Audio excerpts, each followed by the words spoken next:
Before we get started, here's a few highlights from today's game. Last major league start, 3-2. Tries to bunt with 2 strikes. And now said that he hates watching that video. It almost.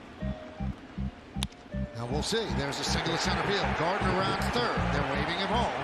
The throw comes into second. Tonight, Meredith, 9 up, 9 down, perfect through 3. Swing and a miss, Mancini. That's hit well, way back, right field. Oh, and yes. Got 3 names on everybody's list. That's hit well, way back, and it is gone. Strike 3. His last 5 outs have been strikeouts.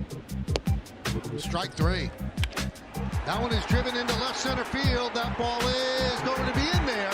They're sending him home. Here's the throw. Here's the play at the plate. He's safe. The game is tied. Bounce to short.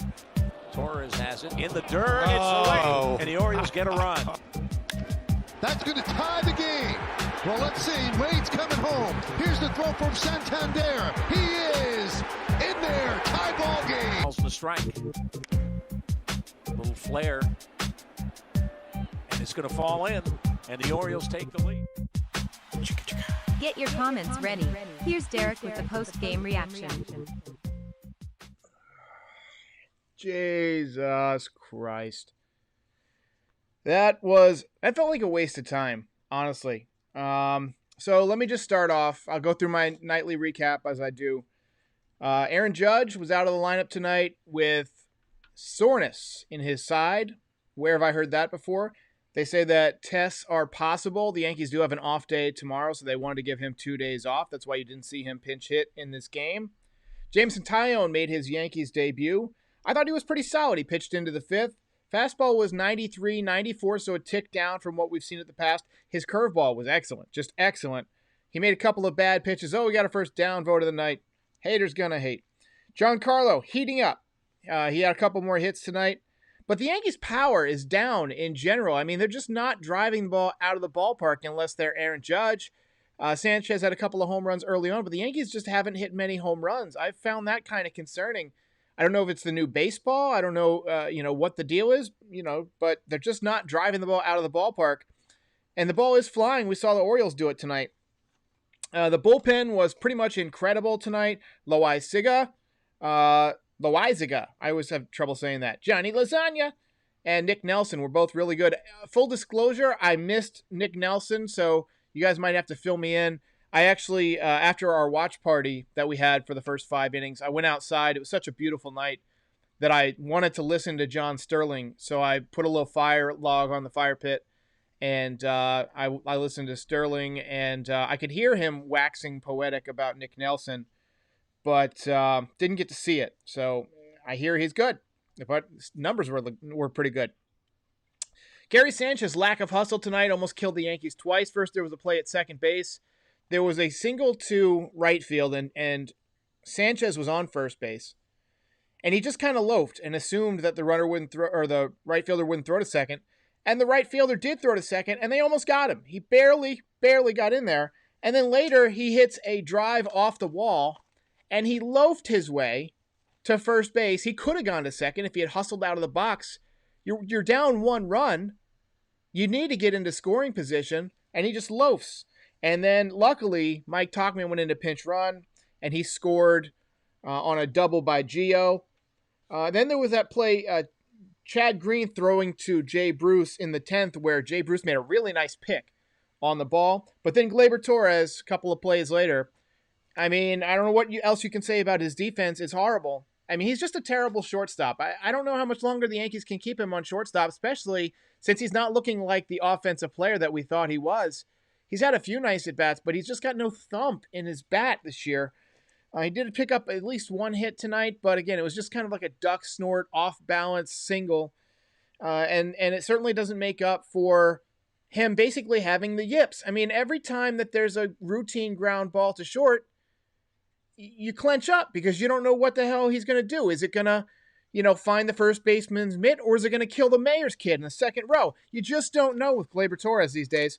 Next we have the O's had a great bunt in the top of the 11th. And then the Flair scored the run, so the Orioles successfully executed small ball, whereas the Yankees couldn't. The following inning, Brett Gardner does get the bunt down, but then what's with that? What's with Phil Nevin sending Gio Urshela on that play? I mean, how do you send him there? He's one of the slowest guys in the human race. He's one of the slowest people in the world. And you send him to score? He was out by 30 feet, and he got smashed in the face with the glove and the ball. As a third base coach, that's your one job. You cannot allow runners to get thrown out at home. I remember Mark Teixeira got thrown out at home one time after a game and got just livid. So Yankees dropped this one. They failed to sweep. Off day tomorrow. Jeff says, bullpen was great. I agree. Bullpen was good. I wholeheartedly agree. Seager is a free agent. Yes, I agree. Yeah, that's a big move. That's one the Yankees need to seriously look at. Gleyber Torres, if he was back at second, I feel like he'd be good. But, I'd consider at this point, if Gio doesn't really start hitting, and tonight was a good sign. He did have a big hit tonight. If he doesn't start hitting more and consistently, I could see him being the utility infielder, a la Wade, where he plays a little bit each day. But you shift Gleyber Torres over to second, you shift DJ LeMahieu over to third, and you go out and you trade for a shortstop. Somebody who can play defense. I mean, I don't want to put Tyler Wade at shortstop every day. First of all, he's great off the bench as like a pinch runner type. And what is with, and Joseph, what is with this stupid rule? How could you take out the DH rule, which everyone loved, well, most people loved, because no one wants to see pitchers hit in the National League this year, after having a year off. You take out that rule, and you leave this stupid extra inning rule. Actually, here's a better way to quicken up extra innings, if that's what you want to do. If that's really what you want to do, everybody starts with a 1-1 count. That's fair. The pitcher and the hitter both have one less pitch to work with. You're eliminating like a minute per at bat. Start everybody with a 1-1 count in extra innings. But a runner on second, that's just a stupid rule. Just a stupid rule. Let's see. I'm just going to look up. Flavor is going to kill us defensively. I think you meant Gleyber. He already did kill us defensively. Loogie wants Trevor Story. I like Trevor Story, but here's the issue. He's right-handed. I like Corey Seager better because he's left-handed. He's also a contact hitter, but he does have power. He's also got opposite field power, so I don't know if that translates into home runs at Yankee Stadium, but it translates into extra base hits if he can find that left center field alleyway. Junior says, it's terrible. I agree. I wholeheartedly agree.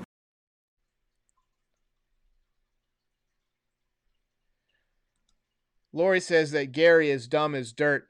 I don't know if he's dumb, but he definitely didn't hustle tonight. And Gary and not hustling has been an issue for his whole career. I get it. He has power. There's a lot of people who love him. I like Gary. I think he's a decent power hitting catcher. I don't like him defensively, and I don't like his hustle. He does not hustle.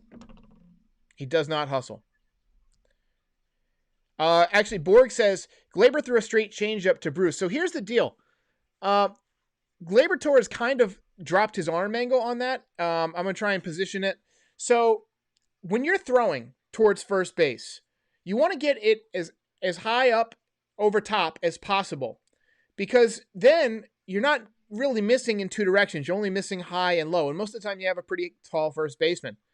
But if you drop your angle, your arm angle off to the side, I'm trying to get it to where you can see my hand. You drop your angle this way. That creates more spin. It's the same thing like if a pitcher opens up his front side too early and they miss arm side.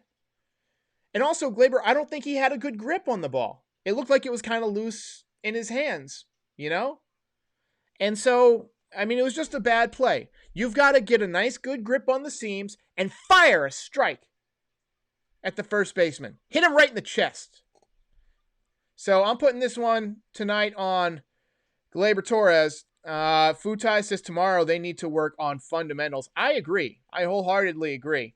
I'm going to try and increase the size of this font here because I'm having trouble even seeing the comments with my old ass eyes. And that was 4 hours of baseball. That was just brutal.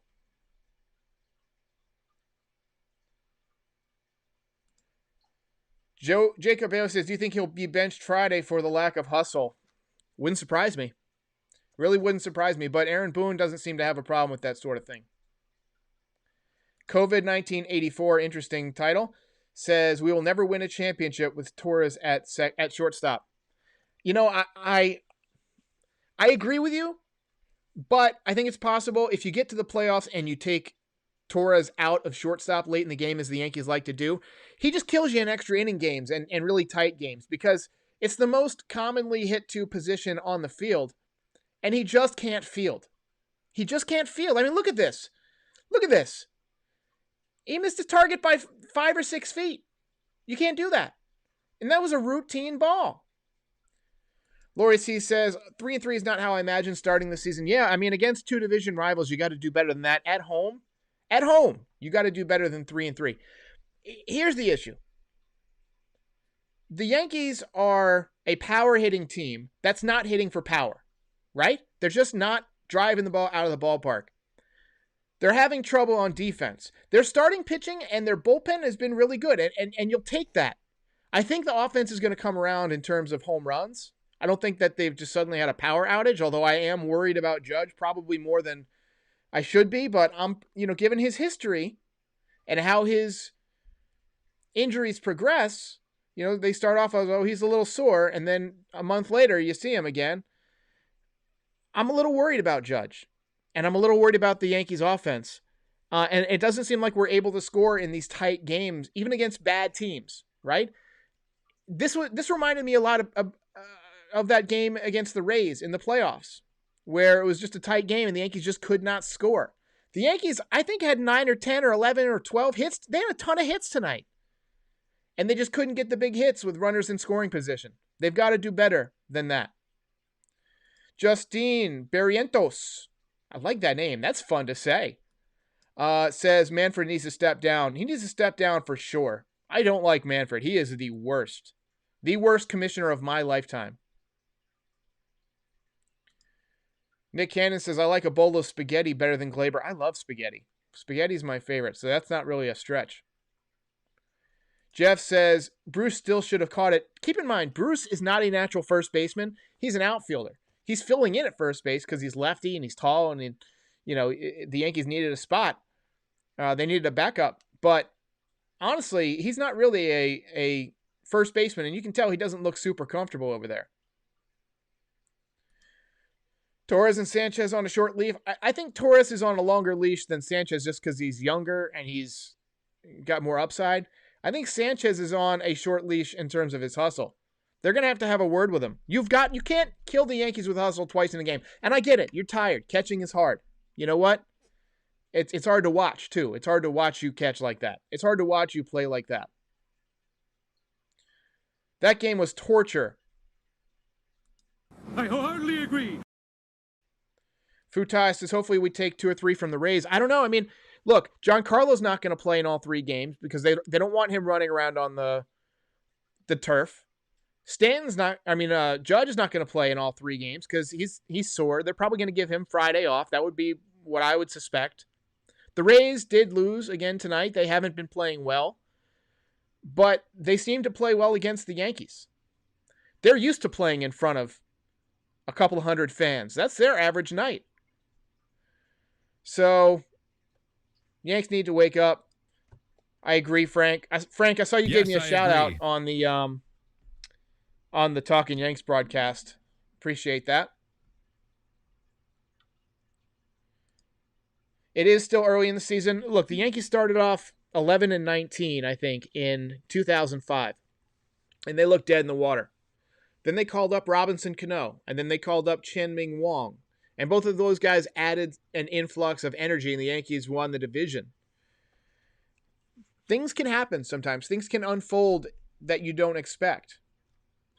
So, hey, look, I think the Yankees need to improve defensively. I think they need to improve their offensive strategy. I don't like this home run or nothing approach. You've got to have the ability to get guys in when they're on base. You've got to be able to hit with runners in scoring position. And I feel like I've been saying this for almost 20 years. Some of you older fans will remember the 2001 season was the first time, in that dynasty stretch that the Yankees really didn't hit great with runners in scoring position during that World Series. They didn't do anything with runners in scoring position. It was pretty much all big home runs. And then 2002 against the Angels. Again, don't hit with runners in scoring position. 2003, the Yankees had a lot of chances against the Marlins and just didn't get the big hit. 2004, they go up 3-0 on the Red Sox, and then the last 4 games, they just don't hit with runners in scoring position. 2005 playoffs, same thing. 2006, same thing. 07 against the Indians, same thing. They miss it in 08. 09, they get there. But even then, it was A-Rod. A-Rod carried you. 2010, what happened in the ALCS? Didn't hit with runners in scoring position. 2011, didn't hit with runners in scoring position. 2012, Tigers, didn't hit with runners in scoring position. 2017, the final games against the Astros, didn't hit with runners in scoring position. 2018, against the Red Sox, didn't hit with runners in scoring position. 2019, didn't hit with runners in scoring position. Last year against the Rays, did not hit with runners in scoring position. I've been saying it for 20 years. You got to hit with runners in scoring position. And with that, I'm calling it a night. If you enjoyed this video, please like and subscribe. It helps other Yankees fans find the channel.